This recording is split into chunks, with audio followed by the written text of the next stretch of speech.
8개 카테고리에서 두 번째지요. 2장, 3장이 바로 7교회죠. 7교회 이름이 뭐죠? 에베소, 스무나, 버가모, 두아디라, 사데, 빌라델비아, 그 다음에 라오디게아 교회죠. 이렇게 7교회입니다. 7교회는 어디에 있죠? 소아시아에 있죠. 터키에 있습니다. 터키. 그 당시에 소아시아라고 불렀죠. 터키에 있습니다. 지금은 전부 다 황폐하게 돼 있죠. 7교회가 있는데 이 2장 3장에 나오는 이 7교회는 그 당시에 있었던, 그 당시 터키 소아시아에 존재하고 있었던 7교회를 말합니다. 네, 이것이 이제 첫 번째죠. 이 7교회는 그 당시 소아시아 지역에 존재했던 7교회를 말합니다. 이것이 첫 번째예요. 그러나 하나님께서 이 7교회에 대한 이 말씀은 단순히 7교회만 위해서 주신 것이 아닙니다. 지금까지 존재했던 모든 시대, 모든 세대 가운데 존재했던 교회들의 대표적인 모습들이다라고 하는 것이죠. 에베소 교회 같은 교회, 스무나 같은 교회, 버가모 같은 교회, 또 뭐 두아디라나 사대, 그 다음에 이 빌라델비아, 라오디게아 이런 모든 교회들이 지금까지 존재했던 모든 교회들의 대표적인 모습들이 있어요. 그래서 이런 교회들은 언제나 있어 왔고 지금도 있죠. 지금도 있습니다. 그렇게 이 7교회의 모습을 봐야 될 것 같고요. 그 다음에 또 하나 이 7교회를 보는 관점 가운데 하나가 뭐냐면 예언적으로 사도 요한부터 재림까지를 7등분해서 시대 가운데 존재했던 교회를 향한 예언적인 말씀이기도 합니다. 그러니까 이 7교회는 이렇게 대표적으로 모든 교회를 대표하는 것도 있지만 이 6장에 가게 되면 이제 이스라엘의 회복을 위해서 예언적인 하나님의 말씀들이 풀어지기 시작하잖아요. 그런데 그 중간에 이 하나님의 역사가 어떻게 진행됐는가 하는 것들에 대해서 이 7교회의 모습들이 그것을 드러내주고 있다는 것이죠. 우리나라에서는 이것을 잘 가르쳤던 분이 누구냐면 조영기 목사님이세요. 조영기 목사님이 이런 견해들을 갖고 있습니다. 저도 이것에 대해서 상당히 그럴 수 있다라는 생각이 자꾸 듭니다. 왜냐하면 갑자기 등장하는 것이 아니라 하나님께서는 역사 속에서 계속 일해 오셨기 때문입니다. 그래서 이 7교회가 단순하게 그냥 소아시아에 존재했던 7교회만도 아니고 또 모든 교회를 대표하는 그런 것만의 의미가 아니라 어떤 하나님의 예언적인 부분들이 분명히 있다라고 하는 것이죠. 한번 그런 것들에 대해서 제가 한번 이렇게 그 7교회가 있습니다. 이 에베소는 어떤 시대를 얘기하냐면 사도 시대를 얘기합니다. 그 다음에 스무나는 순교 시대예요. 버가모는 국교 시대입니다. 두아디라는 암흑 시대예요. 사대는 종교개혁 시대. 필라델비아는 선교 시대. 라오디게아는 종말 시대. 이렇게 나눌 수 있습니다. 근데 참 제가 이것들을 연구를 하면서 너무 기가 막히게 일치하고 있는 것들에 대해서 너무너무 신기했어요. 너무너무 신기했어요. 이게 연대를 한번 생각해 보면요. 요한이 살고 있었던 그 예수 그리스도부터 시작해갖고 100년. 그러니까 이게 사도 시대죠. 그죠? 요한이 죽고 나서는 우리가 속사도 시대다 그러죠. 그 다음에 이 서머나는 뭐냐면 100년부터 313년 밀라노 침략 328년 이게 국교 선포입니다. 국교 선포. 그러니까 밀라노 침략과 328년에 이제 국교가 선포되는데 이때까지가 뭐냐면 황제 숭배로 인해 가지고 굉장히 많은 크리스찬들이 죽습니다. 카타콤도 이때 나온 거죠. 그래가지고 이 시대가 바로 이런 시대예요. 그 다음에 이제 국교 시대라고 하는 것은 이제 기독교가 국교로 선포가 되는 거예요. 국교가 선포가 돼가지고 이 교회가 정부하고 야합을 하게 되는 것이죠. 그리고 이 로마라는 세계에 또 이 국가들에 의존해가지고 교회가 번성을 하게 되는 시대였죠. 이게 언제까지냐면 이게 이때부터 이제 328년이 이제 국교로 선포된 것이요. 이게 언제까지냐면 여러분들 혹시 세계사 공부하면 카노사의 굴욕이라는 것을 혹시 아시죠? 네. 이 카노사의 굴욕이라는 게 뭐냐면 이 신성 로마 황제가 하이니 4세죠. 그러니까 이 하이니 4세가 누구한테 굴복하냐면 그레고리 7세한테 굴복을 하게 됩니다. 그리고 이 신성 로마 황제가 그때까지는 교황을 세우기도 하고 폐하기도 하고 뭐 추기경을 세우기도 하고 폐하기도 하고 그런 권세를 갖고 있었는데 그 모든 것들이 이 교황으로 넘어가는 거예요. 그게 뭐냐면은 이게 1050년 이후에 그러니까 11세기 말 그러니까 이것이 이제 그레고리 7세부터 시작해갖고 이노센트 3세에 오게 되면 완전히 확립이 되고 맙니다. 그리고 이제 누가 지배하냐면 교황이 지배를 하게 돼요. 이게 이제 11세기 말부터 시작해요. 이제 국교 시대가 이때 끝나는 것이에요. 그러면서 이제 교황이 지배하는 교황 국가 시대가 되는 거예요. 그 완전히 교황이 지배하게 되고 그것이 이제 여러분들 1517년 아시죠? 1517년이죠. 마틴 루터가 종교개혁을 일으킨 애가. 네. 그 마틴 루터가 종교개혁을 일으키게 되는 거예요. 이때까지가 이제 암흑시대가 되게 되는 것입니다. 다음에 종교개혁이 일어나게 되고 선교시대가 시작되는 게 언제냐면 그러니까 1517년부터 시작해갖고 1793년 이때가 뭔지 아세요? 윌리엄 캐리가 인도에 선교사로 나가는 거예요. 그러니까 교회가 조직적으로 선교사를 보낸 최초의 선교의 역사가 시작이 되게 되는 것입니다. 이게 윌리엄 캐리예요. 그 당시까지는 이 이방 세계는 다 하나님의 뜻대로 다 구원하시고 그렇다. 그래가지고 굳이 선교사를 보낼 필요가 없다. 이런 게 이제 주류였단 말이죠. 근데 윌리엄 캐리가 이 흑암의 땅 가운데 우리는 가야 된다. 그래가지고 위대한 것들을 기대하라. 위대한 것들을 행하라. 이런 모토를 가지고 이 선교를 시작을 하게 되게 되는 것입니다. 그때 그 침례교회 목사들이 함께 모여가지고 최초로 선교회를 조직해갖고 해외 선교로 보내게 되게 되는 것입니다. 이게 이제 선교 시대가 시작이 되는 것이죠. 이게 1793년이에요. 그리고 이제 19세기, 그러니까 1800년대 이 19세기는 완전히 세계적으로 이 선교의 붐이 일어나는 시대가 되게 되는 것입니다. 그다음에 1793년부터 정말 이 시대를 얘기하려면 언제까지냐면 1948년. 1948년에 뭐 있었어요? 이스라엘 독립.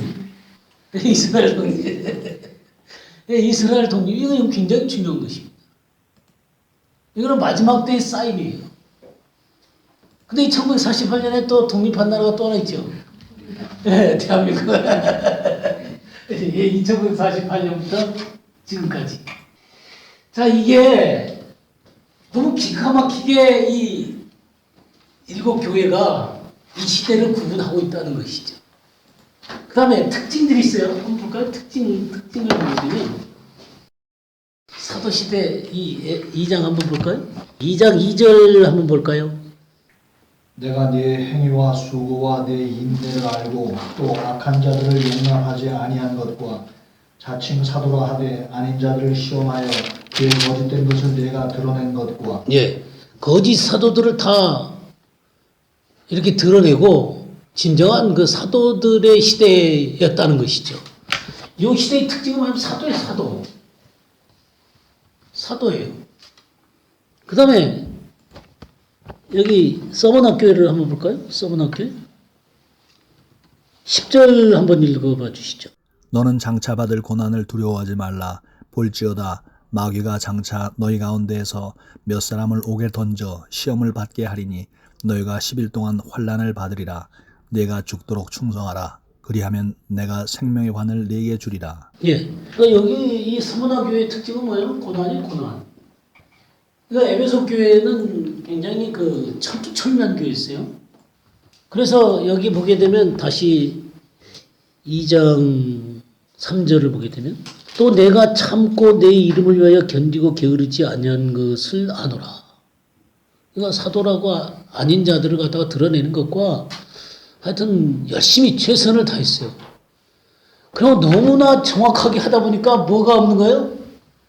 첫사랑이 식어버린 거예요. 그러니까 이게 정통이요. 정통의 이 문제가 똑바로 하려다 보니까 아닌 것을 너무 잘라내다 보니까 이게 사랑이 식어버리는 것이죠. 이게 이제 그런 문제가 이 사도시대 때 있었단 말이에요. 그 다음에 로마가 예루살렘을 파괴시키고 이스라엘 백성들을 전부 다 온상에 흩어버리게 되잖아요. 흩어버리게 되면서 기독교인이라고 하는 사람들을 황제 숭배로 인해서 죽이기 시작하는 것이죠. 그래갖고 카타콤에 기어 들어가게 되고 그러면 막 그 불에다가 화형시키고 막 십자가에 달고 막 그런 일들이 강력하게 일어나는 것이 바로 이 서머나 시대단 말이에요. 너무 기가 막히게 다 똑같은 거예요. 그 다음에 버가모 있죠. 버가모 13절 읽어주시겠습니까? 내가 어디에 사는지를 내가 아노니 거기는 사탄의 권자가 있는 데라. 내가 내 이름을 굳게 잡아서 내 충성된 증인 안디바가 너희 가운데 곧 사탄이 사는 곳에서 죽임을 당할 때에도 나를 믿는 믿음을 저버리지 아니하리라. 예, 여기 사탄의 권자가 그랬어요. 여러분 이 버가모에 사탄을 섬기는 그런 그 신전이 있었습니다. 버가모에 있는 그 사탄의 신전 한번 쳐보시면 그런 것들이 다 나옵니다. 그걸 갖다가 어디다 옮겨놨냐면 히틀러가 독일에다가 옮겨놨죠. 그러니까 이렇게 함으로 말미암아 이 사단의 권자에 이 정부와 야합하는 것을 반대했던 바울파라든가 뭐 보금일파라든가 뭐 그런 파들이 많았었어요. 그런 사람들이 전부 다 죽임을 당하게 되는 것입니다. 그러면서 로마와 이 기독교가 함께 야합이 되게 되고 기독교는 굉장히 자유롭게 되긴 했지만 어떤 자유로움, 이 세상 권세에 대해서 자유롭고 또 분명한 선명한 복음을 전하기가 점점 어려워지게 되게 된 것이죠. 그렇게 되면서 이 사단의 권자에서 이 기독교가 야합을 하게 되게 된 것이죠. 이게 국교시대예요. 그 전까지는 너무너무 고통스러웠잖아요. 고통스러워가지고 그 황제 숭배를 거부하는 그들을 그렇게 죽임을 당했었는데 누가 이것을 끝냈죠? 콘스탄틴 대제가 그랬죠. 콘스탄틴 대제가 313년에 밀라노 칙령하면서 그 기독교를 자유롭게 만들어줬단 말이에요. 그러니까 그렇게 된 중요한 이유가 뭐냐면 그 당시 황제 자리를 놓고 다른 어떤 사람하고 이 콘스탄틴하고 둘이서 첨예하게 대립돼 있었어요. 근데 꿈속에서 십자가를 봤단 말이에요. 그래서 십자가를 쳐들고 싸우게 된 거예요. 그러면서 기독교가 자유롭게 되고 이 기독교로 말미암아 자기가 황제 자리를 차지할 수가 있게 되었어요. 그건 콘스탄틴이 굉장히 머리를 잘 쓴 거예요. 왜냐하면 기독교라는 그 힘이 너무나 막강하게 커졌기 때문에 더 이상 핍박으로 이 기독교를 막을 수가 없었어요. 예, 그렇게 해서 이 기독교를 이용을 해가지고 그 황제의 자리를 차지하게 됩니다. 그러나 이 기독교에 그러면서 이 수장의 자리에 앉게 되고 또 모든 종교의 수장 자리에 딱 앉아요. 그러면서 자기가 통합을 하게 되는 것이죠. 그러니까 기독교는 순전한 가운데서 야합이 되어질 수밖에 없었고 세상 권세와 다른 종교와 물타기가 되어져 버리게 되는 것이죠.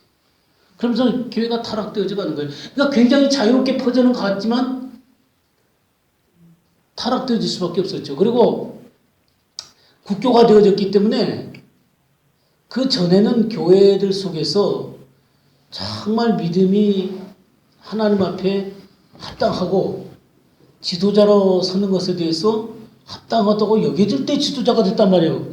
그 당시에 뭐 목숨이 왔다 갔다 하는데 그 자리에 누가 서고 싶겠어요, 쉽게. 그러니까 진짜인 사람들만 서게 됐죠. 근데 갑자기 로마 제국 전체가 기독교가 되어버렸어요. 그럼 어떻게 해야 되겠어요? 그럼 어떻게 해야 될 것 같아요? 각 지역마다 교회가 생겨나겠죠? 거기에 교황과 추기경과 그 다음에 신부들과 뭐 주교들과 이런 것들이 전부 다 그냥 쫙쫙쫙쫙 나눠져 가지고 세워질 수밖에 없는 거예요. 그러니까 옛날에는 정말 믿음이 있고 정말 목숨까지도 잃어버릴 걸 불사하고 지도자들이 됐는데 이제는 권력을 주고 돈을 얻고 그 편안하게 하나님의 일을 할 수 있는 지도자들이 막 생겨나게 된 거예요. 마치 여로보암 때 북이스라엘 때 제사장이 되고 싶은 사람이 있으면 전부 다 제사장이 평민들이 돼가지고 그 제사장이 되곤 했잖아요. 그런 식으로 이 교회가 그렇게 돼버리고 말게 된 것이죠. 그러면 교회가 어떻게 될 것 같아요? 타락되어질 수밖에 없는 것이죠. 이게 바로 사단의 권자에 야합하게 된 교회의 모습이에요. 이게 버가모 교회예요. 근데 이게 이제 한 단계 더 나가게 돼요. 이제 교황이 세속 권력들을 쥐게 되는 거예요. 그러니까 교황이 황제를 세우고 폐하고 파문시키고 막 그런 권력을 갖고 이 유럽 천지를 다스리게 되는 것이죠. 이 성경에는 여기에 뭐가 나오냐면 20절 읽어주세요. 그러나 내게 책망할 일이 있노라. 자칭 선지자라 하는 여자 이세벨을 내가 용납하매니 그가 내 종들을 가르쳐 깨어 행음하게 하고 우상의 제물을 먹게 하는도다. 네, 여자 이세벨. 음녀. 이세벨을 용납한 거예요. 그러니까 이 교황이 완전히 이 교회만 지배한 게 아니라 세속 권력까지도 다 지배를 하게 된 거예요. 근데 이때 이 타락되어져 갔던 이 국교 시대, 이걸 그레고리 7세라든가 이노센트 3세라든가 이런 사람들이 굉장히 반전을 많이 시켰어요. 그래도 깨끗하게 해보려고 애를 썼던 시대예요. 그럼에도 불구하고 교회가 세속적인 권력 위에 서게 된 것이죠. 이제 그 당시에 일어났던 그 수도원들이 도미니크 수도원, 그 다음에 프란체스코 수도원, 이런 사람들이 전부 다 일어나게 된 시대예요. 그러면서 탁발승, 그렇게 하면서 온 유럽 천지에 그냥 이 수도사들이 다니면서 하나님 앞에 바르게 서야 된다고 막 가르치고 열심을 내고 막 그랬었어요. 그러나 그랬지만 교황이 지배함으로 말미암아 이때 라테란 종교회의 같은 데서 이제 결정된 게 이제 마리아 숭배 같은 거, 화채설, 뭐 그런 것들이죠. 그러면서 이제 십자군들이 등장을 하는 거예요. 그러면서 이제 십자군 전쟁들이 일어나게 되는 것이죠. 그리고 이제 더 나아가서 이제 어떤 문제가 생겨나게 되냐면 그 성 베드로 성당 건축을 하는데 돈이 모자라니까 어떻게 했냐면 면제부 판매도 하고 뭐 그런 일들이 요 시대에 일어나는 거예요. 이 교황이 이게 지배를 하게 됨으로 말미암아 이 완전한 이제 암흑 속으로 들어가게 되는 것이죠. 참 이 성경이 어떻게 기가 막히게 이렇게 그런 시대를 드러내고 있는 거면 너무 기가 막혀요. 예? 예, 예언이죠. 예언이죠. 그 다음에 사대를 한번 볼까요? 2절 말씀부터 4절까지 한번 읽어보시겠어요? 너는 일깨어 그 남은 바 죽게 된 것을 굳건하게 하라. 내 하나님 앞에 내 행위의 온전한 것을 찾지 못하였노니 그러므로 네가 어떻게 받았으며 어떻게 들었는지 생각하고 지켜 회개하라. 만일 일깨지 아니하면 내가 도둑같이 이르리니 어느 때 네가 이르는지 네가 알지 못하리라. 그러나 사대 그 옷을 더럽히지 아니한 자 몇 명이 네게 있어 흰옷을 입고 나와 함께 다니리니 그들은 합당한 자인 연고라. 네, 이 흰옷 입고 다니는 자들 있죠. 그러니까 이 사대교회는 살았다는 이름을 가졌으나 죽은 자라다. 1절에 그렇게 돼 있죠. 그러니까 이 사대교회는 이제 이 암흑시대를 거치면서 교회가 완전히 죽어버린 것 같은 그런 시대였단 말이죠. 근데 여기에 누가 나타나냐면 흰옷 입은 자들이. 이 종교개혁자들이 드러나는 거예요. 그래서 이게 완전히 죽었던 것 가운데서 이 소생하는 기운들이 일어나게 되는 것이죠. 하나님의 말씀을 갖고 솔라 피데 오직 믿음으로, 솔라 그라치아 오직 은혜로, 또 솔라 스크럽티아 오직 말씀으로. 그러면서 이 종교개혁이 일어나게 되는 것이죠. 이 흰옷 입은 자들. 그 다음에 이제 선교 시대의 특징은 뭐냐면 8절 한번 읽어보시겠어요? 어쩌다 내가 네 앞에 열린 문을 두었을 때 능히 닫을 사람이 없으리라. 내가 네 행위를 아노니 내가 적은 능력을 가지고도 내 말을 지키며 내 이름을 금하지 아니하리라. 네, 열린 문. 열린 문의 시대. 그러니까 종교개혁자들로 말미암아 이 복음이 온전하게 이제 드러나게 되고 수많은 사람들이 이제 예수 그리스도를 믿고 그렇게 했었지만 이게 미국으로 이제 청교도들도 건너가고 그렇게 하면서 이 자기네들의 그 신앙을 올바로 찾으려고는 애를 썼었지만 그것이 믿지 않는 세계에 대한 복음 전파까지는 나가지를 않았거든요. 예. 그러니까 유럽이라든가 미국이라든가 그런 당시에 이제 복음이 이제 증거되고 이 청교도들로 말미암아 그들의 믿음을 온전히 지키게 되고 뭐 그러면서 존 웨슬레 같은 경우에는 이제 영국에서 그 부흥을 일으키게 되게 되는 것이죠. 그다음에 휘필드 같은 사람은 이제 그 미국 같은 데서 그렇게 하면서 그런 어떤 복음이 이렇게 그 강력하게 부흥으로 일어나고 조나단 웨드드 같은 사람들 통해서 막 부흥이 이렇게 되어져 가면서 서서히 복음의 그 영광이 드러나면서 선교의 필요성들이 점점 이제 드러나게 된 것이죠. 그렇다가 이제 1793년에 그 윌리엄 캐리로 말미암아 인도로 선교사를 조직적으로 보내게 되는 일들이 일어나게 된 것이죠. 그러면서 이제 그 19세기죠. 1800년대니까 1800년대 후반에 들어오게 되면 그 SVM이라고 스튜던트 발런티어 무브먼트, 그러니까 그 학생 자원운동, 이 학생 자원운동이라는 것이 일어나게 되죠. 거기에 이제 존 모트라든가 그런 학생들을 중심으로 강력하게 이 학생 단체들이 일어나기 시작해요. 학생들이 일어나게 돼요. 선교를 위해 일어나게 되고 또 영국 같은 나라에서는 그 케임브리지 7인이라든가 뭐 그런 사람들, 또 허드슨 테일러, 그런 강력하게 이런 선교의 역사들이 일어나게 되게 되는 것이죠. 그래서 이 SVM 학생 자원운동을 통해서 나온 사람들이 언더우드라든가 아펜젤러라든가 이런 사람들이 한국에 들어오게 되는 거예요. 요 시대의 흐름을 타고 들어오는 거예요. 그리고 이 한국에 오는 선교사들은 여러 선교사들이 많았지만 최고봉들이 많이 들어왔어요. 아주 능력 있는 사람들, 아주 뛰어난 그 믿음의 사람들이 들어왔어요. 이 한국의 축복이죠. 그 한국에 와서 많이 죽었죠. 그 저기 그 어디냐 양화진에 가면은 지금 그 성묘사들 많이 그 묘들이 있잖아요. 이런 열린문의 시대 너무 기가 막히죠. 이 성경이 너무너무 재밌어요.